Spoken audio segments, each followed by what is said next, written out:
তো আজ আমরা পড়ব the second coming. The second coming মানে নাম যেটা আক্ষরিক অর্থ প্রকাশ করছে আমাদের কাছে, দ্যাট ইজ দ্বিতীয় আগমন। দ্বিতীয় আগমন শব্দটা আসছে কোত্থেকে? এই কবিতাটাতে পৌঁছানোর আগে বহু কিছু জানতে হবে।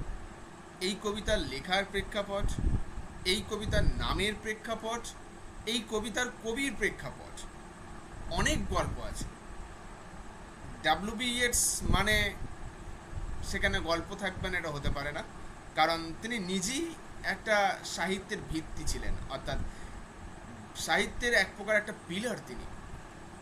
বিশেষত আইরিশ লিটারেরি মুভমেন্ট বা আয়ারল্যান্ডে সাহিত্যের জগতে যে মুভমেন্ট বা আন্দোলনটা এসেছিল, সেই জগতের অন্যতম ভিত্তিপ্রস্তর ছিলেন এই ডাব্লিউ বি ইয়েটস। এবং এই ব্যক্তিটি শুধুমাত্র নিজে ভিত্তিপ্রস্তর ছিলেন তাই নয়, আরও বহু ব্যক্তিকে অনুপ্রাণিত করেছেন। নিজে যেমন অবদান রেখেছেন, তার অনুপ্রেরণায় অনুপ্রাণিত হয়ে বহু ব্যক্তি সাহিত্যকে রিচ করে গেছে, সাহিত্যকে আরও অনেক বেশি ডেভেলপ করে গেছে। ইনি বহু লোককে সহায়তা করেছেন তার গোটা জীবনে বিভিন্নভাবে। ডাইরেক্ট সেই জায়গায় তিনি পৌঁছেছেন, অথবা ইনডাইরেক্টলি তাকে ইন্সপায়ার করেছেন। তবে তার কাছে পৌঁছাবো তার আগে আমরা একটু কবিতার নামটা আসি। কবিতার নাম যেটা দ্য সেকেন্ড কামিং আসছে কোত্থেকে? এই নামটাই একটা অ্যালিউশন। খুব ভালো করে খেয়াল করবো অ্যালিউশন শব্দটা। অ্যালিউশন জিনিসটা কি? অ্যালিউশন বিভিন্ন রকম হতে পারে, যার মধ্যে একটা হচ্ছে কি হিস্টোরিক্যাল অ্যালিউশন। অ্যালিউশন মানে বলা যেতে পারে যে কোনো কিছু থেকে ধার নিয়ে সেটাকে দেখা। তাহলে হিস্টোরিক্যাল অ্যালিউশন মানে ইতিহাস থেকে ধার নেওয়া কোনো একটা অংশ। এখন কথা হলো ইতিহাসটা কিসের? দ্য সেকেন্ড কামিং এই নামটা যখনই আমরা পড়ব, তখনই সেটা বাইবেলের ইতিহাসে পৌঁছে যাব বা খ্রিশ্চান ধর্মের ইতিহাসে পৌঁছে যাব।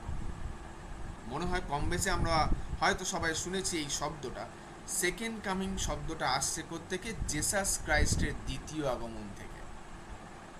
The name of the poem or the title of the poem itself is an allusion of Bible. বাইবেলের ওল্ড টেস্টামেন্ট থেকে এই শব্দগুলোকে চুজ করা হচ্ছে। দ্য সেকেন্ড কামিং গোটা শব্দটাই নেওয়া হয়েছে বাইবেলের ওল্ড টেস্টামেন্ট থেকে। ভালো করে খেয়াল করব, বাইবেলের দুটো পার্ট, ওল্ড টেস্টামেন্ট এবং নিউ টেস্টামেন্ট। এই নিউ টেস্টামেন্টকে আবার গসপেলও বলা হয়ে থাকে, ঠিক আছে? সেই ওল্ড টেস্টামেন্টে উল্লেখ করা হচ্ছে জেসাস ক্রাইস্ট মারা যাবার পর তার আবার একবার আগমন ঘটবে এবং এই অশান্তির অরাজকতা দুনিয়াকে বা এই দুনিয়াতে তিনি আবারও সেই শান্তি ফিরিয়ে আনবেন। এটা খ্রিশ্চানরা বিশ্বাস করে যে আবারও একটা সময় আসবে যখন জেসাস ক্রাইস্টের আগমন ঘটবে, তিনি যেন কবর ফুঁড়ে বেরিয়ে আসবেন এবং এই পৃথিবীতে, এই দুনিয়াতে দ্বিতীয়বারের জন্য শান্তি স্থাপন করবেন। এবং দ্বিতীয়বার শান্তি স্থাপনের জন্য জেসাস ক্রাইস্টের যে আগমন, তাকেই তারা না অভিহিত করছেন দ্য সেকেন্ড কামিং বলে। সুতরাং ডাব্লিউ বি ইয়েটস, যিনি নিজেও একজন খ্রিশ্চিয়ান, তিনি নামটা নিলেন কোত্থেকে? ওল্ড টেস্টামেন্ট থেকে। এবার এই কবিতাটা যখন কবি লিখছেন, এই কবিতাটা লেখার পেছনে প্রধানত 5টা ঐতিহাসিক প্রেক্ষাপট রয়েছে, 5টা, এবং সবগুলোর মধ্যে একটা হচ্ছে প্রধান। 5টার মধ্যে একটা হচ্ছে প্রধান, ওটাকেই ভিত্তি করেই কবি লিখছেন এই কবিতাটা। কিন্তু তা সত্ত্বেও কিছু মাইনর হিস্টোরিক্যাল এলিমেন্টস রয়েছে যেগুলো কবিকে অনুপ্রাণিত করছে এই ধরনের একটা কবিতা লিখতে। আগে ক্লিয়ার করি কবিতাটা কোন ধরনের, তারপরে তো ঐতিহাসিক প্রেক্ষাপটগুলো সম্বন্ধে ধারণা আমরা পাবো। কবিতাটা কি ধরনের কবিতা? এই কবিতাগুলোকে সাধারণত বা এই কবিতাটিকে বলা হয় থাকে অ্যাপোক্লিপটিক পোয়েম। অ্যাপোক্যালিপটিক বা অ্যাপোক্লিপটিক। অ্যাপোক্যালিপটিক বা অ্যাপোক্লিপটিক জিনিসটা কি? যার যদি বাংলা অর্থ করি তাকে বলা হয় মহাবিনাশ বা মহাধ্বংস। যেখান থেকে মহাধ্বংসের সূত্রপাত হয় বা শুরু হয়, তাকেই বলা হয় অ্যাপোক্যালিপটিক। এই পোয়েমটা একটা অ্যাপোক্যালিপটিক পোয়েম, সোজা ভাষায় বললে ডিস্ট্রাকটিভ, ধ্বংসাত্মক একটা কবিতা। কেন কবির মনে এই ধ্বংসাত্মক চিন্তা আসছে সেটা বুঝতে গেলে এবার আমাদের ফিরে যেতে হবে ইতিহাসে। এই কবিতাটার পেছনে যদি সালটাকে লক্ষ্য করা হয় তাহলে দেখতে পাবো কবিতাটা যে সময় লেখা হচ্ছে, প্রথম যে সময় এটা প্রকাশিত হচ্ছে সেটা দেখতে পাবে রিটেন ইন 1919 এবং ওই সালেই প্রকাশিত হচ্ছে। তার পরবর্তী সালে 1919-এ লেখা, প্রকাশিত 1920-তে। একবার এই সালটার দিকে তাকাও, 1919 সালটা কোন সময় মনে পড়ছে? ঠিক প্রথম বিশ্বযুদ্ধের পরের বছর, প্রথম বিশ্বযুদ্ধ যখন শেষ হচ্ছে 1918। এখন তোমাকে যদি আগুনের চিতার উপর বসিয়ে দেওয়া হয়, তুমি নিশ্চয়ই সেখানে বসে বসে এসির হাওয়া অনুভব করতে পারবে না। তেমনি যুদ্ধের ভয়াবহতা যখন গোটা বিশ্বকে গ্রাস করেছে, সেই ধ্বংসের মধ্যে দাঁড়িয়ে প্রেমের কবিতা আসে না। 1919 সময়টা খারাপ, চারিদিকে কবি দেখতে পাচ্ছেন তখনও প্রথম বিশ্বযুদ্ধের ধ্বংসের সেই দগদগে ক্ষত এখনো জ্বলন্ত, দিকে দিকে মানুষ অসহায়, বহু শিশু, বহু পুরুষ, বহু নারী তাদের প্রাণ হারিয়েছে। এবং বলা হয় যে প্রথম বিশ্বযুদ্ধের পর এমন কোনো গ্রাম ছিল না যে গ্রামে একটা পুরুষ অন্তত পক্ষে যার গোটা শরীর ছিল, অর্থাৎ সে কোনোভাবে আঘাতপ্রাপ্ত বা ক্ষত হয়নি। যে জোনটাতে এটা ঘটেছিল সেটার ক্ষেত্রে বেশি করে বলা হচ্ছে, অর্থাৎ ইউরোপে এমন কোনো প্রত্যন্ত গ্রামও বাকি ছিল না যেখানে একটা পুরুষ আহত হয়নি বা যার উপর প্রথম বিশ্বযুদ্ধের প্রভাব পড়েনি। প্রথম বিশ্বযুদ্ধ গোটা ইউরোপকে গ্রাস করেছিল। রক্ত, মানুষের ভবিষ্যৎ, শৈশব সব তখন কালিমালিপ্ত হয়েছে। এই মতো অবস্থায় একজন সমাজ সচেতক হয়ে, একজন কবি হয়ে কোনো কবি বসে বসে প্রেমিকাকে নিয়ে আমি তোমার তুমি আমার বলে কবিতা লিখতে পারেন না। তাই স্বাভাবিকভাবেই তার কবিতার মধ্যে সেই ধ্বংসের ছাপ দেখা যাবে, যে কারণে এই পোয়েমটাকে বলা হচ্ছে অ্যাপোক্যালিপটিক পোয়েম, মহাবিনাশের সূত্রপাতের কবিতা। কারণ তিনি চোখের সামনে দেখছেন এই প্রথম বিশ্বযুদ্ধ বা ওয়ার্ল্ড ওয়ার 1ই হচ্ছে গিয়ে এই কবিতার বেসিক বা প্রাইমারি প্রেক্ষাপট, ঐতিহাসিক প্রেক্ষাপট। কিন্তু এছাড়াও আরও চারটে প্রেক্ষাপট রয়েছে যেটা ঠিক এই সময়টাতে ঘটে যাচ্ছে। এই সময় দেখা যাচ্ছে রাশিয়ান রেভলিউশন 2 বছর আগে 1917 সালে। রাশিয়ান রেভলিউশন, ওই যে বলশেভিক দলের নেতৃত্বে রাশিয়ায় যে রাজতন্ত্রের পতন ঘটে গণতন্ত্রের প্রতিষ্ঠা হলো, সেই যে আন্দোলন রাশিয়ান রেভলিউশন, সেই রাশিয়ান রেভলিউশনে প্রভাবে প্রায় 7 থেকে 12 মিলিয়ন লোক মারা যাচ্ছে রাশিয়াতে। 7 to 12 মিলিয়ন, এত সংখ্যক মানুষের মৃত্যু কবির মনকে নাড়া দিচ্ছে, কবির মনকে নাড়া দিচ্ছে এবং ভাবাচ্ছে যে কিসের সভ্যতা কার জন্য লড়াই করছে? সভ্যতা মৃত্যুর উপর দাঁড়িয়ে জীবনের জন্য লড়াই করছে, এটাই কি সভ্যতা? কবির মনে প্রশ্ন আসছে। তারপরে দেখা যাচ্ছে আরও কয়েকটা ঘটনা দেখা যাচ্ছে ঠিক এই সময়ই। দেখবে প্রথম বিশ্বযুদ্ধ শেষ হওয়ার পর সময় কিন্তু ফ্যাসিবাদ, ন্যাৎসিবাদ এগুলো মাথা চাড়া দিয়ে উঠতে থাকে, যারা দ্বিতীয় বিশ্বযুদ্ধটাকে ডেকে আনলো। তাহলে এই সময় থেকে ওই যে ফ্যাসিসিজম বা ওই যে নাৎসিবাদ এগুলোর মাথা চাড়া দিচ্ছে, এখন একতন্ত্র ধীরে ধীরে বড় হয়ে উঠছে কোনো জায়গায়। তাহলে এই এখন একতন্ত্রের অত্যাচারও কিন্তু কবিকে নাড়া দিচ্ছে। এই সমস্ত কিছু মিশ্রণ দেখতে পাবে। প্রথম সব থেকে বড় প্রভাব হচ্ছে প্রথম বিশ্বযুদ্ধের, তারপর রাশিয়ান রেভলিউশন এবং তারপর এই ফ্যাসিসিজমের উদ্ভব। এই তিনটি জিনিস তো রয়েছেই। পাশাপাশি এই সময় আরও দুটো জিনিস দেখা যাচ্ছে। একটা যেটা কবির নিজের দেশেই ঘটছে, আয়ারল্যান্ডে এই সময় দেখা দিচ্ছে আইরিশ মুভমেন্ট, এবং সালটা 1919 যে সালে কবি লিখছেন। ঠিক সেই সালেই আইরিশ মুভমেন্ট বা আইরিশ সিভিল ওয়ার দেখা যাচ্ছে। স্বাধীনতা সংগ্রাম, ইংরেজরা কিন্তু আয়ারল্যান্ডকে দখল করে রেখেছিল। তো আয়ারল্যান্ডের স্বাধীনতা সংগ্রাম প্রবল আকার ধারণ করছে এই সময়, এবং বহু মানুষ এই সময় মারা যাচ্ছে, বহু মানুষ বেঁচে থাকার জন্য স্ট্রাগল করছে, এই সমস্ত কিছু কবিতা নিজের দেশে দেখছেন, সুতরাং তার প্রভাব তার কবিতায় তো পড়বেই। সবার শেষ যেটা আসে সেটা হচ্ছে এই সময় একটা ভয়াবহ জিনিস ঘটতে দেখা গিয়েছিল।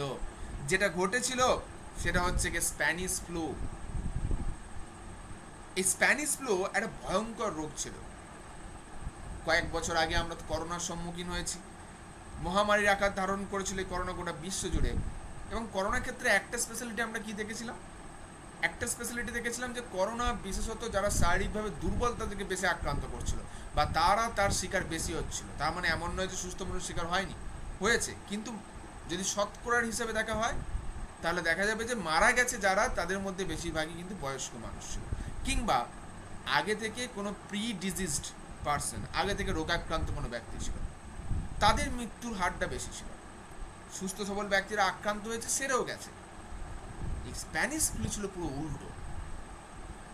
এই স্প্যানিশ ফ্লু সব থেকে বেশি আক্রমণ করেছিল সেই সময় ইয়ং জেনারেশনের ওপর। যারা শক্ত সবল ইয়ং, তারা বেশিরভাগ স্প্যানিশ ফ্লু দ্বারা আক্রান্ত হয়েছিল, এবং গোটা দুনিয়াতে সেই সময় 50 থেকে 80 মিলিয়ন লোক মারা গেছিল। 50 থেকে 80 মিলিয়ন গোটা বিশ্বতে।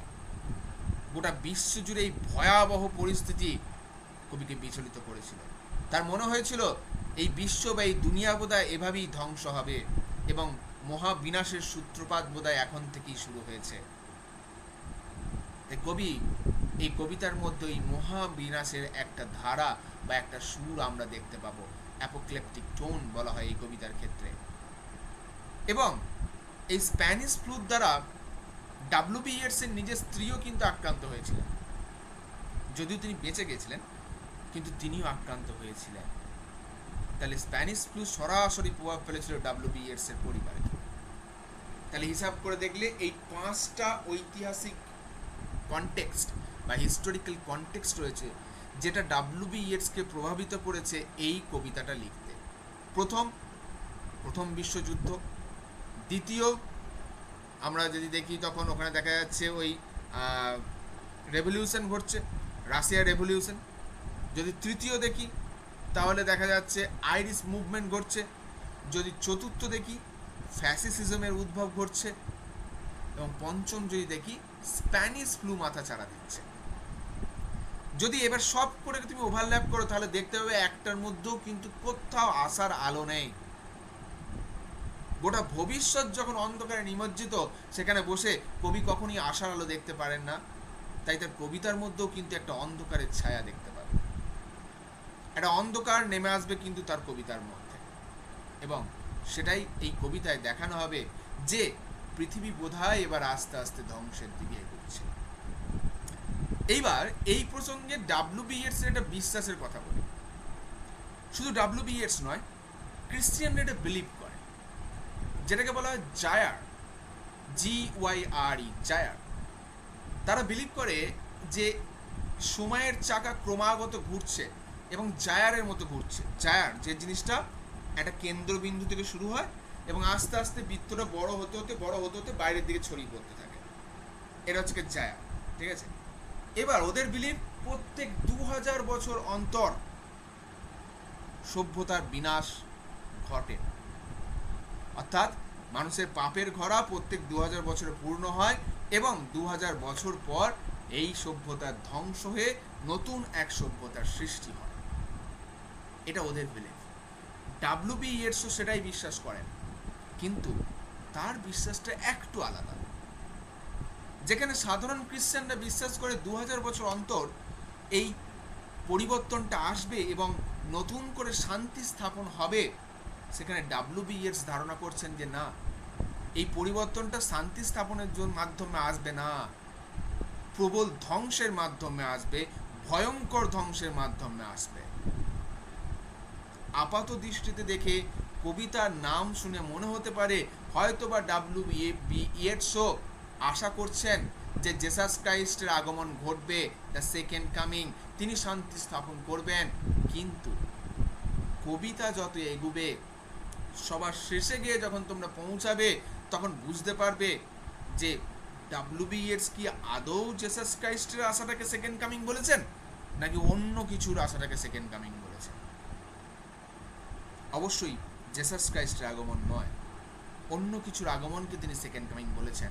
তবে সেই আগমনটা কার, কিসে, সেটা যখন কবিতার শেষের দিকে যাব, সেই শেষ দুটো তিনটে লাইনে গিয়ে আমাদের কাছে ক্লিয়ার হবে তিনি কিসের আশঙ্কা করছেন বা কিসের আশা করছেন, যে সেকেন্ড কামিং কার ঘটবে, ক্রাইস্ট নাকি অন্য কোনো কারণ, সেটা সবার শেষে জানতে হবে। তাহলে এটা যদি দেখা যায়, তাহলে এটা হচ্ছে কি এই কবিতার হিস্টোরিক্যাল ব্যাকগ্রাউন্ড, এবং সঙ্গে সঙ্গে আমি একটা রিলিজিয়াস ব্যাকগ্রাউন্ডও বললাম। ওই যে ধর্মীয় একটা বিশ্বাস, প্রত্যেক 2000 বছর অন্তর অন্তর এরকম একটা ঘটনা ঘটে। এই ডাব্লিউ.বি. ইয়েটস কিন্তু ভীষণ রকম তন্ত্রবিদ্যায় বিশ্বাস করতেন। ব্ল্যাক ম্যাজিক ঠিক বলবো না, ব্ল্যাক ম্যাজিক নয়, মানে তন্ত্রবিদ্যা টিদ্যাতে এসব তিনি বিশ্বাস করতেন, এবং এই নিয়ে তিনি একটা বইও লিখেছিলেন, অবশ্যই সেটা তার নিজস্ব দৃষ্টিভঙ্গির উপর ভিত্তি করে, এবং বইটার নাম ছিল দ্য ভিশন। দ্য ভিশন বলে একটি বই লিখেছিলেন, যেখানে তিনি এই অদ্ভুত, অকল্পনীয়, অলৌকিক বিষয়গুলোকে নিয়ে আলোচনা করেছিলেন। আপাতত আমরা শুধু জানলাম এই কবিতাটার ব্যাকগ্রাউন্ড। এইবার আমরা একটু পৌঁছাবো আমাদের কবির কাছে। This is our poet, W.B. Yeats. A handsome and charming person. খুব সুন্দর এবং বেশ চার্মিং ব্যক্তি ছিলেন। ছবি দেখতেই পাচ্ছ, তার পার্সোনালিটি এবং লুকিং দুটোই কিন্তু চার্মিং ছিল। এবার আসা থাকতে জীবন, বেশ কতগুলো সুন্দর সুন্দর কথা বল ওনার ব্যক্তিগত জীবন নিয়ে। দেখো, আমাদের পড়াশোনাতে পরীক্ষা পড়বে না, ওসব বাদ দাও। পরীক্ষায় পড়লে, শুধু পরীক্ষার জন্য পড়লে আমরা কোনোদিন সাহিত্যকে চিনতে পারবো না। এই ডাব্লিউ.বি. ইয়েটস এর ব্যক্তিগত জীবন সম্বন্ধে একটু বই। লোকটা সাহিত্যের জগতে ভীষণ ফেমাস ছিলেন, সাহিত্যের জগতে ভীষণ সাকসেসফুল ব্যক্তি ছিলেন, এবং তৎকালীন দিনে এই কবিদের খুব একটা অর্থ থাকতো না। সমাজের কিছু ব্যক্তিবর্গ থাকতো, হ্যাঁ, যারা এই সমস্ত কবিদেরকে সেই স্পন্সর করতো, যাদেরকে বলা যায়, হ্যাঁ, ওই কি বলে না, মানে বাংলায় কি বলে, কারোর সান্নিধ্যে আসা। তো এরকমই লেডি গেগরি বলে একজন মহিলা ছিলেন, যার সান্নিধ্যে বা স্নেহধন্য ছিলেন আমাদের ডাব্লিউ.বি. ইয়েটস। লেডি গেগরি একজন রিচ লেডি, ধনবান একজন মহিলা, ঠিক আছে। তো তার সান্নিধ্যে ডাব্লিউ.বি. ইয়েটস এসেছিলেন, এবং তিনিই তাকে স্পন্সর করতেন, যাকে বলা যায়। এইবার একটু তার ব্যক্তিগত জীবনে ফিরে আসে। দেখে মনে হচ্ছে বেশ চার্মিং, হ্যান্ডসাম পারসন। এনার লাইফটা মানে অন্তত ওই বৈবাহিক সম্পর্কের দিক থেকে বা এমনি কোনো সম্পর্কের দিক থেকে বেশ সুন্দরই হবে। এবার পার্সোনাল লাইফ বলছে, ডাব্লিউ.বি. ইয়েটস তার ব্যক্তিগত জীবনে একবার ওই আইরিশ মুভমেন্ট চলার কিছুদিন আগে, মানে অনেকটাই আগে আর কি, একজন মহিলার প্রেমে পড়েছিল। সালটা 1890-91 সম্ভবত, ঠিক আছে, যার নাম ছিল লেডি মডগনে, সম্ভবত মডগনে বলে একজন মহিলা ছিলেন। মডগনে অত্যন্ত সুন্দরী ছিলেন, এবং তার প্রথম দেখাতেই, মানে আমাদের শেক্সপিয়ারের ওই অ্যাজ ইউ লাইক ইটের কবিতার অলিভার এবং কবিতার বলছি মানে নাটকে অলিভার এবং এলিয়ানার যেমন প্রেম হয়েছিল প্রথম দেখাতেই টুপ করে, তেমনভাবে ডাব্লিউ.বি. ইয়েটসের বাস্তব জীবনেও ভালো লেগে গেছিল এই মডগনেকে। এবং ইয়েটস কিন্তু প্রচণ্ড ধৈর্যশীল। 1891 সাল ওই মোটামুটি একটা ফর্মালিভাবে প্রপোজাল দেয় ডাব্লিউ.বি. ইয়েটস মডগনেকে, এবং মডগনে প্রথমেই বলে না, আমি রাজি। এক চান্সই রিফিউজ, মুখের ওপর না, সটান না। ডাব্লিউ.বি. ইয়েটস একটু হতাশ হলো, কিন্তু বললো ঠিক আছে, আমরা প্রেমিক প্রেমিকা না হতে পারি, অন্তত বন্ধু বান্ধব হয়েও তো থাকতেই পারি। বলবে ঠিক আছে, তাই হলো, হাল ছাড়বে না। এরপর সাল গড়িয়ে যাচ্ছে, দেখা যাচ্ছে মাঝখানে অনেকগুলো বছর পর আবার দ্বিতীয়বারের জন্য ডাব্লিউ.বি. ইয়েটস প্রপোজ করছে। কাকে প্রপোজ করছে? আমাদের মডগনেকে। সালটা ততদিনে গড়িয়ে গেছে 1899, ঠিক আছে, 8 বছর কেটে গেছে। মডগনে আবার বলল না। তারপর 1901, পরপর 3 বছর লাগাতার সে প্রপোজ করে গেল। প্রত্যেকবার মডগনে থেকে না বলল, একবারের জন্য হ্যাঁ বলল না। একটা মানুষ এতগুলো বছর পড়ে রইলো এবং একবারের জন্য তাকে হ্যাঁ বললো না, উল্টে মডগনে বলেছিল যে one day the world will thank me, এই গোটা দুনিয়া একদিন আমাকে ধন্যবাদ জানাবে, কারণ আমি তোমাকে রিফিউজ করেছি। কেন? কারণ ভালোবাসা সাহিত্যের জন্ম দেয় না, ব্যর্থ ভালোবাসা সাহিত্যের জন্ম দেয়। মডগনে থেকে এই কথাটা বলেছিল। আচ্ছা, আজ আমি তোমাকে রিফিউজ করছি, তাই তুমি এটার দ্বারা আঘাতপ্রাপ্ত হয়েই তো সাহিত্যের সৃষ্টি করবে, এবং one day the world will thank me, একদিন এই পৃথিবী আমায় ধন্যবাদ জানাবে যে আমার জন্য তুমি এত ভালো ভালো সৃষ্টি করতে পেরেছো। কিন্তু ছেড়ে দেবার পাত্র ডাব্লিউ.বি. ইয়েটস নয়, আর চরম প্লেয়ার ছিল। এর মাঝে মডগনের বিয়ে হয়ে যাচ্ছে আর একজন ব্যক্তির সাথে, লেফটেন্যান্টের সঙ্গে।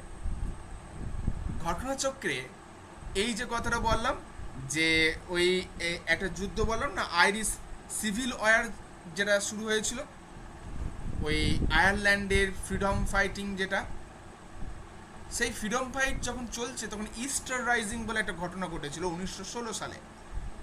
1916 সালে মারা যাচ্ছে মডগনের হাজব্যান্ড যুদ্ধে, ইস্টার রাইজিং চলাকালে, যাকে বিয়ে করেছিল মডগনে।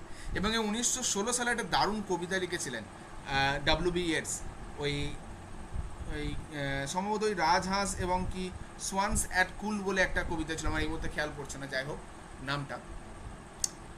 তো ওই কবিতায় আসছি না, এই ঘটনায় আছে 1916 সালে মারা যাওয়ার পর ডাব্লিউ.বি. ইয়েটস তৎক্ষণাৎ কয়েক মাস পরই আবার মডগনে গিয়ে প্রবেশ করলো, যে আমি এখনো তোমার জন্য ওয়েট করছি। মডগনে আবারও মুখের উপর বলে দিল না, যাক কারেন্ট চলে গেল, আবার আসবে, যা মুখের উপর আবার রিফিউজ করে দিল। এবং রিফিউজ করে দেওয়ার পরেও ডাব্লিউ.বি. ইয়েটস দেখলো না, মনে হচ্ছে আর হার মারবে না। এর মাঝে আমরা জানতে পারছি যে মডগনের বিয়ে হয়ে গেছিল এবং তাদের সন্তানও ছিল। তার একটা মেয়ে ছিল, তার নাম সম্ভবত ইসরাইল বা সামথিং কিছু একটা নাম, আমার মনে পড়ছে না কি। 1916 সালের শেষের দিকে ডাব্লিউ.বি. ইয়েটস আবার তার মেয়েকে প্রপোজ করে দিল। তাহলে বুঝতে পারছো, তাহলে মাকে হলো না তো মেয়েকে প্রপোজ করে দাও। কোথাও না কোথাও ডাব্লিউ.বি. ইয়েটসকে যেতেই হবে মডগনের কাছে, এতটাই সে ডেসপারেট হয়ে উঠেছিল যে মডগনের কাছে আমাকে পৌঁছাতেই হবে। কিন্তু কিন্তু গোটা মডগনে ফ্যামিলি তাকে আবারও রিফিউজ করলো, অর্থাৎ তার মেয়েও রিফিউজ করে দিল, বলে না আমি রাজি নই। এবার চূড়ান্তভাবে রিফিউজড হয়ে যাওয়ার পর আর যখন কোনো উপায় পেল না, হ্যাঁ, 1917 সালে অবশেষে ডাব্লিউ.বি. ইয়েটস বিয়ে করছে অন্য আরেকজনকে। তার সাথে বিয়ে হচ্ছে আর একজন মহিলা, ঠিক আছে, এবং বিবাহের পর তাদের বেশ সুখী সংসার হচ্ছে। আমরা তাদের নামটা এখানে আমি দিয়ে রেখেছি, দেখবে এখানে একটা পুরো পিডিএফ তোমাদের আমি দিয়ে দিয়েছি, ঠিক আছে, যেখানে ডাব্লিউ.বি. ইয়েটসের সব কিছু দিয়েছে। এই যে দেখো, তার স্ত্রী ছিলেন জর্জিয়া হাইড লিজ, ঠিক আছে, ব্যাস। তাহলে এই জর্জিয়া হাইড লিজ সঙ্গে তার বিবাহ হচ্ছে, তাদের 2 সন্তানও হচ্ছে, এবং তার পরবর্তীতে তারা সুখে শান্তিতে সংসার করছেন। এবং এতক্ষণ তো তার ব্যক্তিগত জীবন বললাম, এই লোকটাকে একটু চেনো, যে আমি কেন প্রথমে বললাম যে ইনি সবার জীবনে অনেক অবদান রেখেছেন। এই যে দেখো, ইয়েটস অ্যান্ড মডগনে বলে আমি লিখেও দিয়েছি এখানে, তোমাদের এখানে এতটা ডেসক্রিপশন আমি দিইনি, ঠিক আছে, মোটামুটি দেওয়াই আছে, গল্পটা দেওয়াই আছে অল্প বিস্তর করে। হ্যাঁ, এবার কোথায় ছিলাম আমরা ছিলাম যে কেন আমরা তাকে এত বেশি মনে রাখি, যে লোকটা ভীষণভাবে অনেকজনকে অনুপ্রাণিত করেছে তাই। এবং এই ডাব্লিউ.বি. ইয়েটস হচ্ছেন সেই ব্যক্তি, যে ব্যক্তি এই যে দেখো, read the introduction for Gitanjali of Rabindranath Tagore. গীতাঞ্জলির মুখপত্র যিনি লিখেছিলেন তিনি হলেন ডাব্লিউ.বি. ইয়েটস ইংরাজিতে। এবং গীতাঞ্জলি পড়ার পর ডাব্লিউ.বি. ইয়েটস এবং আরও 2জন ব্যক্তি তারা মনে করেছিলেন এটা নোবেল পাওয়ার যোগ্য, এবং তারা রবীন্দ্রনাথকে ইনফর্ম করেছিলেন, এবং তারাই দায়িত্ব নিয়ে বলেছিলেন যে এটা ইংরেজিতে অনুবাদ করার ব্যবস্থা করুন আপনি, আমি এর মুখপত্র লিখব। তাহলে এই লোকটা শুধু নিজের জন্য কাজ করে না, সবার জন্য কাজ করেছে। এবং পরবর্তীতে ক্লাস 12-এ তোমরা আর একটা নাটক পড়বে যার নাম আছে রাইডার্স টু দ্য সি। সেই নাটকের যিনি রাইটার, J.M. সিঞ্জ বলে দেখো একজন রাইটার, তোমাদের বইয়ের সিলেবাসে দেখতে পাবে। সেই J.M. সিঞ্জ ছিলেন একজন আইরিশ রাইটার, এবং ওই লোকটাকে যদি এই W.B. ইয়েটস বলছি পরে, W.B. ইয়েটস অনুপ্রাণিত না করতো, ওই লোকটার নাম আজ আমরা জানতামই না।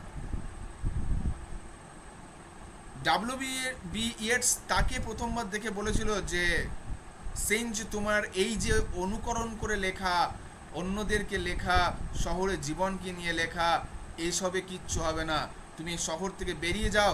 যদি যদি কিছু লিখতে চাও তাহলে আমি তোমাকে সাজেস্ট করি আয়ারল্যান্ডে অ্যারান আইল্যান্ড, পশ্চিম উপকূলে একটা অ্যারান আইল্যান্ড বলে দ্বীপ আছে, সেখানে যাও, সেখানে থাকো, তাদের মাঝে থাকো, তাদের জীবন দেখো, তাদের ভাষা শেখো, তাদেরকে নিয়ে সাহিত্য লেখো। এবং J.M. সিঞ্জ W.B. ইয়েটসের প্রকৃত ছাত্রের মতো তার কথা শুনেছিলেন, এবং টানা 5 বছর ওই অ্যারান আইল্যান্ডে পড়েছিলেন। 1902 সাল থেকে, 1902 সাল বলছে 1896 সাল থেকে না 98 সাল থেকে তিনি ওখানে পড়েছিলেন, এবং এই 5 বছর ওখানে থেকেছেন, তাদের জীবনযাত্রা দেখেছেন, তাদের ভাষা বুঝেছেন, তারপরে লিখেছেন, এবং যেটা সৃষ্টি করেছেন সেটা মাস্টারপিস। এখনো পর্যন্ত সর্বকালের সেরা একাঙ্ক নাটক ওই J.M. সিঞ্জের লেখা রাইডার্স টু দ্য সি।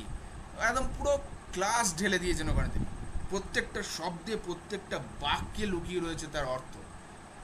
এত সুন্দর সুন্দরভাবে সিম্বল প্রয়োগ করেছেন, ওপর থেকে তিনি কখনো একবারও কোনো কিছু ক্লিয়ারলি বলেননি, কিন্তু খুব ছোট্ট ছোট্ট চিহ্ন ছেড়ে গেছেন, যেটার দ্বারা রিডাররা অনায়াসে বুঝে নিতে পারে এটা কি। নাটকটা খুবই ছোট্ট, কিন্তু তার ডেপথ অনেক বেশি। আরও অনেককে তিনি অনুপ্রাণিত করেছিলেন। তাহলে এটা গেল আমাদের W.B. ইয়েটস এবং তার লাইফ। আমি এখানে বেশ কতকগুলো জিনিস দিয়ে রেখেছি, তার ব্যক্তিগত জীবন হোক, এই যে তিনি তার নিজের জীবনে কাদের দ্বারা অনুপ্রাণিত হয়েছিলেন। Wordsworth, William Blake, John Keats, P.B. Shelley, এনারা কিন্তু সবাই রোমান্টিক এজের লোক। এই ওয়ার্ডসওয়ার্থ হচ্ছে কি প্রি রোমান্টিক, অর্থাৎ রোমান্টিক এজের প্রথম দিকে, আর উইলিয়াম ব্লেক হচ্ছে রোমান্টিক এজের প্রথম দিকে, জন কিটস এবং P.B. শেলি হচ্ছে কি পোস্ট রোমান্টিক, একবার রোমান্টিক এজের শেষের দিকে। এই দুজন কবি, P.B. শেলি দুর্দান্ত কবি, এবং জন কিটসও তাই। সবাই এখানে যারা আছে সবগুলি বিখ্যাত বিখ্যাত কবি, ঠিক আছে, কিন্তু P.B. শেলির লেখা কিছু কিছু যা আছে, সাংঘাতিক সাংঘাতিক অর্থ আছে সেসব কবিতা। হ্যাঁ, আমরা এই যে দেখো, এই এনার নামটা আমি বললাম, এনার সান্নিধ্য পেয়েছিলেন লেডি গ্রেগরি। যাই হোক, আমাদের অত কিছু জানার দরকার নেই। আমরা এবার চলে আসবো এই কবিতার সম্বন্ধে পরীক্ষার পার্সপেক্টিভে, ঠিক আছে। অবশ্য তিনিও কিন্তু নোবেল প্রাইজ পেয়েছিলেন, হ্যাঁ, নোবেল প্রাইজ ইন লিটারেচার, সাহিত্যে নোবেল প্রাইজ পেয়েছিলেন 1923-এ, এবং তিনিই ছিলেন প্রথম আয়ারল্যান্ডের অধিবাসী যিনি নোবেল পেয়েছিলেন। এতদিন পর্যন্ত সব ইংরেজদেরকে দেওয়া হতো, বিশেষ করে ইংল্যান্ডদেরকে। তিনিই ছিলেন প্রথম আয়ারল্যান্ডের যিনি এই বিপ্লব টেনেছিলেন। যাই হোক, এবার আমাদের কবিতার পার্সপেক্টিভে আসি, হ্যাঁ, যে কবিতার জন্য গুরুত্বপূর্ণ কোনগুলো। আমি নোটটা দিয়ে দেবো, তো চিন্তা করার কিছু নেই, এটাকে পারলে প্রিন্ট করে নিতে পারো বা লিখে নিতে পারো, তোমাদের ইচ্ছা। আমাদের কবিতা লেখা হয়েছে কখন অলরেডি বলে দিয়েছি, রিটেন ইন 1919, 1919-এ লেখা। প্রথমবার প্রকাশিত হলো কবে? 1920 সালে প্রকাশিত হলো একটা ম্যাগাজিনে। ম্যাগাজিনটার নাম কি? The dial. পরীক্ষায় খুব দায়। প্রথমবার প্রকাশিত হয়েছিল কি, কোথায়? দ্য ডায়াল পত্রিকায়, যেটা ইংল্যান্ডের একটা অন্যতম ফেমাস ম্যাগাজিন, দ্য ডায়াল। পরবর্তীকালে 1921 সালে এটা তার একটা পোয়েট্রি কালেকশনে ইনক্লুডেড হলো, যেটার নাম ছিল দ্য টাওয়ার। আবার অনেকে এটা আর একটা অন্য নামও বলে থাকে, এটা একটু মতভেদ রয়েছে, যে যেটাতে ইনক্লুড হয়েছিল সেটার নাম নাকি বলে অনেকে Michael Robert and the dancer, এটাও বলে থাকে, ঠিক আছে। কোথায় কি হয়ে গেল, কি খুলে গেল, বেশ, ও মাইকেল রবার্ট অ্যান্ড ড্যান্সারে ক্লিক করে গেছে, বাবা এটা আবার লিঙ্ক আছে নাকি, হাত দিলে খুলে যাচ্ছে বটে, বেশ। যাই হোক, মাইকেল রবার্ট অ্যান্ড ড্যান্সার এই গ্রন্থটি ইনক্লুড হয়েছিল বলে মনে করে। আবার অনেকে মতভেদ রয়েছে, যে কেউ বলে এটা দ্য টাওয়ার বলে পত্রিকাটা, এই পত্রিকা বলছি গ্রন্থে ইনক্লুডেড হয়েছিল।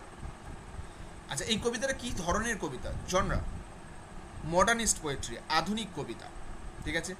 কতগুলো লাইন আছে? টোটাল 22টা লাইন আছে এই কবিতায়। প্রথম স্ট্যান্ডায় 8টা লাইন, দ্বিতীয় স্ট্যান্ডায় 14টা লাইন, তাহলে স্ট্যান্ডা কটা? দুটো স্ট্যান্ডা, 22টা লাইন, 11 প্লাস 11 নয়, 8 প্লাস 14। লক্ষ্য করবে স্ট্রাকচারটা অদ্ভুত, এটা কিন্তু কোনো ধরনের কবিতা স্ট্রাকচারে দেখতে পাবে না। নর্মালি সনেট হলে আমরা দেখি 8 প্লাস 6 এরকম, কিন্তু লক্ষ্য করো উনি প্রথমে লিখেছেন 8টা, আর পরেরটাতে 8 প্লাস 6 যোগ করে যটা লাইন হয় 14টা। এই কবিতাটা গোটাটাই সিম্বলিজম। এই যে স্ট্রাকচারটা এমন কেন, সেটাও কিন্তু একটা কারণ আছে। এটা ইচ্ছাকৃতভাবে স্ট্রাকচারটাকে করা, লিখতে হয়ে গেছে বা যা মন তাই সেটা নয়, ইচ্ছাকৃতভাবেই এরকম লাইনটা করা। কেন করা সেটা কবিতা শেষে গিয়ে বলবো। রাইম স্কিম, শুধুমাত্র প্রথম 8টা লাইনই রাইম স্কিম আছে, পরের 14টা লাইনে রাইম স্কিম নাই, এবং এটাও ইচ্ছাকৃতভাবে। পরের 14টা লাইনে ইচ্ছাকৃতভাবে কোনো রাইম স্কিম রাখা হয়নি, প্রথম 8টাতে আছে এ বি এ বি, ঠিক আছে, বেশ। এবং সেটিংটা কখন? পোস্ট ওয়ার্ল্ড ওয়ার 1 এরা, অর্থাৎ প্রথম বিশ্বযুদ্ধের পরবর্তী সময়। সেটাই দেখছি 1918-তে শেষ হলো, 1919-এ লেখা হচ্ছে। সামারি দেওয়া আছে নিজেদের পড়ার জন্য, নিজেরা পড়ে নেবে। এবং যে থিমগুলোর কথা আমি বললাম, প্রথমেই দেখো যেটা দিয়ে রেখেছি, মহাবিনাশ।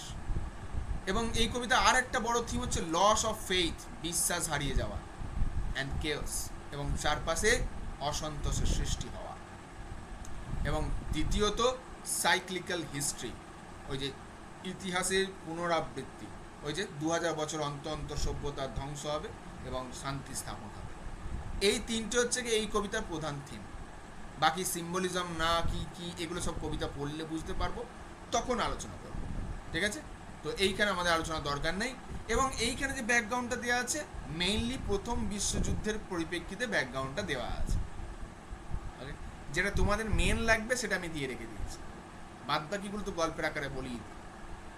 তাহলে এই ছিল আমাদের আজকের এই গোটা কবিতার পৌঁছানোর আগে কতকগুলো পূর্ববর্তী আলোচনা। এইবার আজকের ক্লাসে আমরা প্রথম 8টা লাইন পড়ব, জাস্ট ফার্স্ট 8 লাইনস, অর্থাৎ দ্য ফার্স্ট স্ট্যান্জা। এবং পরবর্তী ক্লাসে আমরা সেকেন্ড স্ট্যান্জাটা পড়ব। প্রথম 8টা স্ট্যান্জা ব্যাখ্যায় আসা যাক। প্রত্যেকে এবার বইটার দিকে নজর দাও, এবং সময় লেগে যাবে এক একটা লাইন ব্যাখ্যা করতে অনেক। কি বলছে দেখো, turning and turning in widening gyre, the falcon cannot hear the falcon. প্রথম একটা শব্দ আগে ক্লিয়ার করে নিই, জায়ার জিনিসটা কি। তার জন্য নিচে আমি একটা ছবি দিয়ে রেখেছি, এই ছবিটা দেখো। দিস ইজ কল্ড জায়ার, যেটা শুরু হচ্ছে একটা কেন্দ্র থেকে, এবং ঘুরতে ঘুরতে ঘুরতে ঘুরতে ঘুরতে ঘুরতে ঘুরতে ঘুরতে ঘুরতে ঘুরতে এই যে মানে এদিকে ঘুরতে ঘুরতে আসছে, বাইরে বেরিয়ে যাচ্ছে। অর্থাৎ ক্রমশ ছোট থেকে আস্তে আস্তে আস্তে আস্তে বড় হতে হতে বড় হতে হতে একেবারে ছড়িয়ে পড়ছে। এটা হচ্ছে জায়ারের স্ট্রাকচার। এবার বাংলা মানায় আসে, আক্ষরিক অর্থ বলি। কবি বলছেন turning and turning in the widening gyre, অর্থাৎ ঘুরতে ঘুরতে ক্রমশ চওড়া হয়ে থাকা চওড়া হয়ে যাওয়া জায়ারের মতো। The falcon cannot hear the Falcon. Falcon মানে বাজ পাখি, আর ফ্যালকনার মানে বাজ পাখি যে পোষে, সোজা কথায় বাজ পাখির যে মালিক। বাজ পাখি আমরা অনেকে জানি, অনেকে শিকারি পাখিও বলে থাকে হয়তো।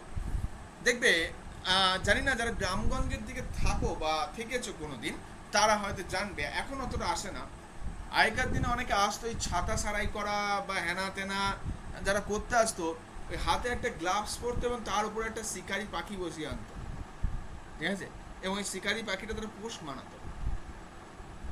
তো সেই শিকারি বা বাজ পাখি এখানে বলা হচ্ছে যে সে ওই জায়ারের মতো ঘুরতে ঘুরতে ঘুরতে ঘুরতে এক সময় পুরো সুদূরে মিলিয়ে যাচ্ছে, এবং সে তার যে মালিক অর্থাৎ যে তাকে পুষেছিল তার কথা আর শুনতে পাচ্ছে না।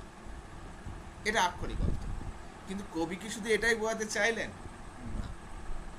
প্রথম বুঝতে হবে ফ্যালকন এবং ফ্যালকনার দুটোই ইমেজ, দুটোই সিম্বল। কিসের symbol? ফ্যালকনার we the common people বা দ্য পিপল, আমরা সাধারণ মানুষ। অ্যান্ড ফ্যালকনারটাকে, ফ্যালকন অর্থাৎ বাজ পাখি বলতে আমাদেরকে বোঝানো হয়েছে, আমরা এই পৃথিবীর মানুষ। আর ফ্যালকনারটা কে? ফ্যালকনারটা দুরকম অর্থ হতে পারে। এক, দ্য অথরিটি, অর্থাৎ যারা শাসন চালায়। দুই, maybe it is the supreme authority, that is the god.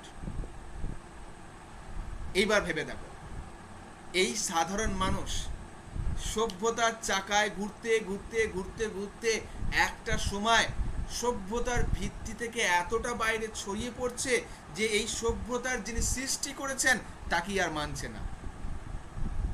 তার মানে অর্থাৎ আমরা ঈশ্বরের অস্তিত্ব নিয়েই প্রশ্ন তুলে দিই।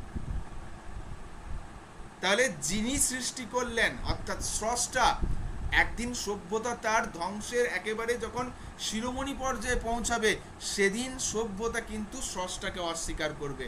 ঠিক যেমন করে ফ্যালকন আর ফ্যালকনারকে শুনতে চায় না, অর্থাৎ সে সব ছাড়িয়ে বেরিয়ে যেতে চায়। তেমনি আমরাও কিন্তু সেই পরিস্থিতিতে রয়েছি। সাধারণ মানুষ এখন আর অথরিটির কথা শুনছে না, প্রশাসনের কথা শুনছে না, কিংবা ঈশ্বরের কথা শুনছে না। তারা নিজেরাই নিজেদেরকে সুপ্রিম বলে ভাবতে শুরু করেছে, এবং ক্রমাগত এই সাধারণ মানুষের উপর ঈশ্বরের কন্ট্রোল বলো কিংবা সরকারের কন্ট্রোল বলো, সে যেন হারিয়ে যাচ্ছে।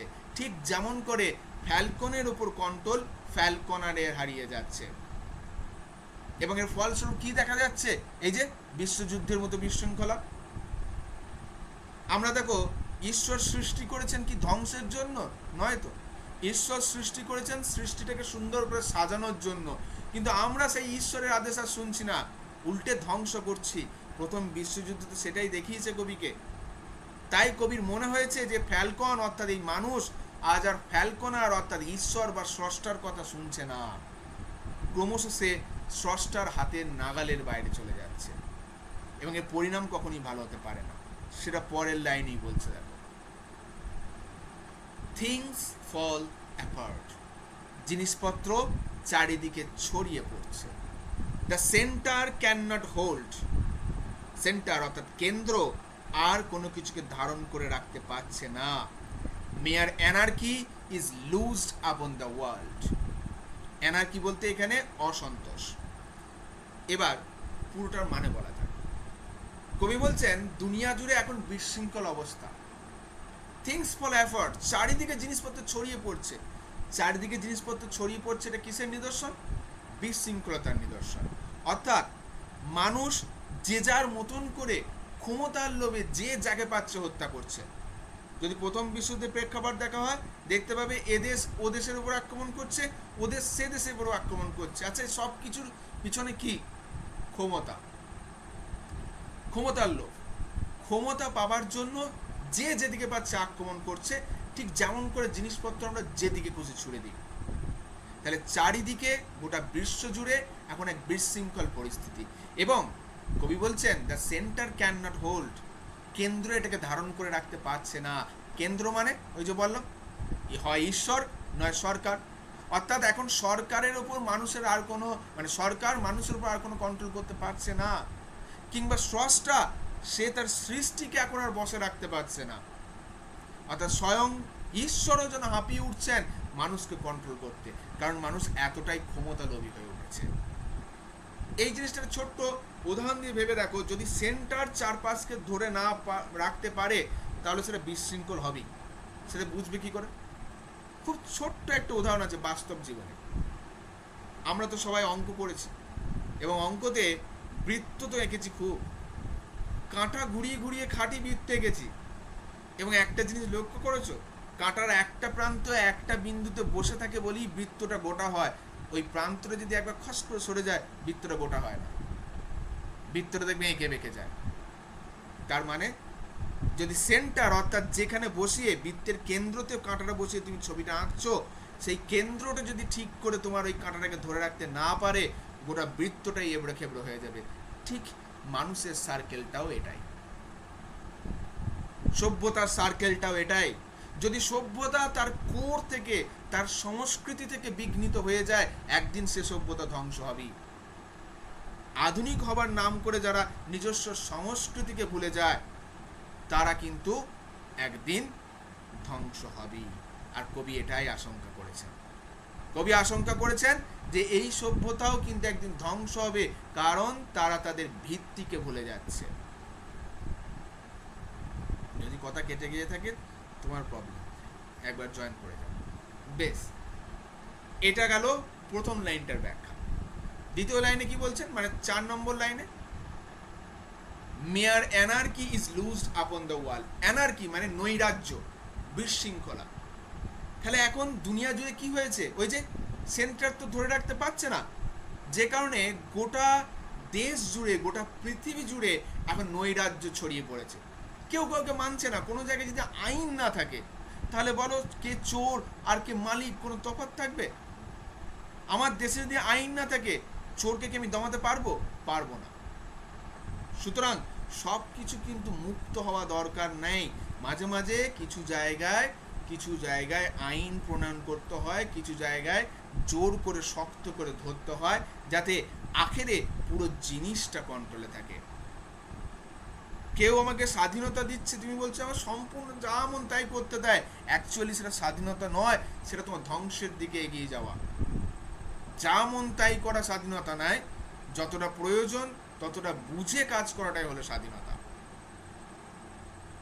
কেউ আমাকে কিছু বলছে না মানে তারা আমার খুব ভালো চায় এবং সে আমাকে খুব ভালোবাসে, তাই আমাকে যা খুশি তাই করতে দিচ্ছে, that is not the true thing. কারণ যদি আইন না থাকে, তাহলে বুঝতে হবে সেই জায়গায় শৃঙ্খলা থাকতে পারে না, যে কারণে পরিবারে বাবা মা বা অন্যান্যরা তোমাকে কিছু জায়গায় বাধা দেয়। কারণ বাধাটা দরকার, নাহলে তুমি বুঝতে শিখবে না যে কতটা যেতে হয় আর কতটা ফিরতে হয়। জীবনে গাড়িতে চেপে গাড়ি চালাতে সবাই পারে, কিন্তু গাড়ি চালানোটা কোনো ব্যাপার নয়। জীবনে যেটা সব থেকে বড় ব্যাপার, সেটা হলো গাড়িটা কোথায় গিয়ে ব্রেক কষতে হবে সেটা শেখা। যদি তোমাকে কেউ নাই শেখায় যে ব্রেক ধরার প্রয়োজন নাই, শুধু এগিয়ে যাও, তোমার অ্যাক্সিডেন্ট অবধারিত। এই যে তোমার বাড়ির লোক, বাবা মা, এনারা তোমাকে ব্রেক কষতে শেখায়, এবং যে ব্রেকটা তোমার প্রাথমিক পর্যায়ে খুব খারাপ লাগে, কিন্তু পরবর্তী পর্যায়ে বুঝতে পারো যে এই ব্রেকটা না থাকলে আখেরে ক্ষতিটা আমার হতো। তাই গাড়ি চালানো কোনো ব্যাপার নয়, গাড়ির ব্রেক কষতে শেখাটাই হলো আসল ব্যাপার। এরপর চলে আসছে আমরা লাইন নম্বর 5 and 6। তাহলে এখন দেখতে পাচ্ছি কবি কি বলে দিলেন, গোটা দুনিয়া জুড়ে নৈরাজ্য ছড়িয়ে পড়েছে, কেউ কাউকে মানছে না। The blood dimmed tide is loosed. রক্তে ভেজা ঢেউ যেন চারিদিকে ছড়িয়ে পড়েছে। And everywhere, এবং প্রত্যেক জায়গায় the ceremony of innocence is drawn. নিষ্পাপতার উৎসব ডুবে গেছে। এই দুটো লাইনের মধ্যে দিয়ে দুনিয়ার যে ভয়াবহ পরিস্থিতি সেটা একেবারে পরিষ্কার।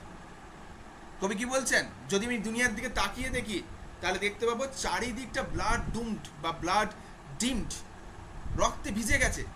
তাই তো, যুদ্ধ হচ্ছে, এই যে এত এত মানুষের আমি হিসাব দিলাম, প্রথম বিশ্বযুদ্ধে 20 মিলিয়ন লোক মারা যাচ্ছে, স্প্যানিশ ফ্লুতে 70 মিলিয়ন লোক মারা যাচ্ছে, এদিকে রাশিয়ান রেভলিউশনে 7 থেকে 12 মিলিয়ন লোক মারা যাচ্ছে, আইরিশ ফ্রিডম ফাইটিংয়ে আরও অনেক মিলিয়ন লোক মারা যাচ্ছে। তাহলে এত লোক দুনিয়া জুড়ে মারা যাচ্ছে, তাহলে দুনিয়াতে তো রক্তস্রোত বইবি। তাহলে কবি বলছেন আজ এই গোটা পৃথিবীটা যেন রক্তস্রোতে বা রক্তের জোয়ারে ভাসছে। and everywhere, এবং প্রত্যেকটা জায়গায় যদি তাকিয়ে দেখো, সেরিমনি অফ ইনোসেন্স অর্থাৎ নিষ্পাপতা আজকের এই দুনিয়াতে ড্রন্ড, পুরো ডুবে মারা গেছে। নিষ্পাপতাকে যেন গলা টিপে হত্যা করা হয়েছে। এ যুগে নিষ্পাপতার কোনো দাম নেই।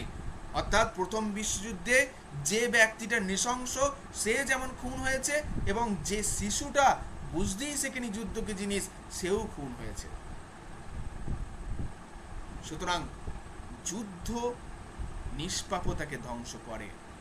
সে প্রথম বিশ্বযুদ্ধ হোক কিংবা আজকের এই ক্ষমতালোভী মার্কিন যুক্তরাষ্ট্র কি রাশিয়া কি এই সমস্ত যে দেশগুলো রয়েছে, যারা শুধু নিজেদের ক্ষমতা দম্ভ করার জন্য ওই সিংহাসনে বসে থেকে বোম মেরে দাও, এই করে দাও করে অর্ডার দিয়ে যায়, তারা কোনোদিনও তাকিয়েও দেখে না তাদের এই নৃশংসতার কারণে কত নিষ্পাপতা ধ্বংস হয়। আর এগুলো তো কবিদের মনকে ভাবায়, কবিদের মনকে নাড়িয়ে তোলে। তাই কবি বলে উঠছেন, দুনিয়া জুড়ে রক্তের ঢেউ, এবং এই রক্ত ঢেয়ে ডুবে মরছে কারা? নিষ্পাপতা। যারা নিষ্পাপ তারা এই ঢেউয়ে ডুবে মরছে। লাস্ট দুটো লাইন ফার্স্ট স্ট্যান্জায়, the best lack all conviction. যারা এই দুনিয়ায় ভালো তারা তাদের সমস্ত আস্থা হারিয়ে ফেলছে। while the worst are full of passionate intensity। এবং যখন worst অর্থাৎ যারা সব থেকে খারাপ তারা কিন্তু এখন ফুল অফ প্যাশনেট ইন্টেন্সিটি, মানে সম্পূর্ণ ইন্টেন্সিটি অর্থাৎ প্রাণবন্ততায় পরিপূর্ণ, তারাই দুনিয়াতে রাজ করছে। এটা সেই যুগেই হোক বা এই যুগেই হোক, সবসময় সত্য। দেখবে আজকালকার দিনেও কোনো ভালো লোককে কিন্তু আমরা গুরুত্ব দিতে জানি না, এবং কেউ যদি একটা ভালো কাজ করে লোকে কিন্তু তাকে সেই কাজটা থেকে দমিয়ে রাখবে। তুমি যদি একবার সিস্টেমের প্যাঁচ কলে পড়ো এবং তুমি ভাবলে যে আমি অমুক পদে গেলে সব কিছুকে সাফ করে দেব, সব কিছুকে পরিষ্কারভাবে পরিচালিত করব, কিন্তু তুমি যখন ওই সিস্টেমের ফাঁদে একবার পড়বে তখন বুঝতে পারবে যে তুমি যদি একা ওইখানে সৎ হও, তোমার পাশে আরও 99টা অসৎ লোক ঘিরে আছে যারা তোমাকে বাধ্য করবে অসৎ কাজটা করতে। এবং যে কারণে the best lack all conviction, ভালোরা তাদের আস্থা বিশ্বাস হারিয়ে ফেলছে। এবং দেখো দিন যত দুনিয়ায় দেখবে পুরো দুনিয়ায় জিতছে কারা? যারা খারাপ, যারা খুন করতে পারে, যারা মারামারি করতে পারে, যারা তোলা তুলতে পারে, যারা মেরে হাড়গোড় ভেঙে দিতে পারে, তারাই সমাজ পরিচালনা করছে। আমার তোমার মতো সাধারণ ভালো মানুষেরা ওই থাক, আমরা গেয়েই বা কী করবো, প্রতিবাদ করেই বা কী করবো, কারণ আমাদের কথা কেউ শুনবে না।